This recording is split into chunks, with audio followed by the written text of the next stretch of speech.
Hi everyone, welcome back to the channel. आप सबको इस चैनल में स्वागत है। आज हम इस वीडियो में देख रहा है ये तेलंगाना स्टेट का विकाराबाद डिस्ट्रिक्ट का बस स्टैंड वीडियो है। आप लोग इसको पूरा देख लीजिए, लाइक कीजिए, शेयर कीजिए, सब्सक्राइब कीजिए। फिर मिलेंगे अगला वीडियो में।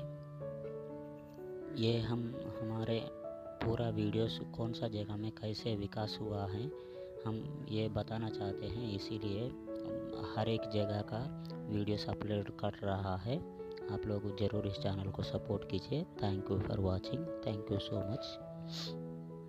హాయ్ ఎవ్రీవన్, మనం ఈరోజు ఈ వీడియోలో చూస్తున్నది వికారాబాదు జిల్లా యొక్క బస్ స్టాండు. ఇది తెలంగాణ స్టేట్లో ఉంటుంది. మీరు ఈ వీడియోను పూర్తిగా చూడండి, లైక్ చేయండి, షేర్ చేయండి, సబ్స్క్రైబ్ చేయండి. మరిన్ని వీడియోలతో మళ్ళీ కలుద్దాం.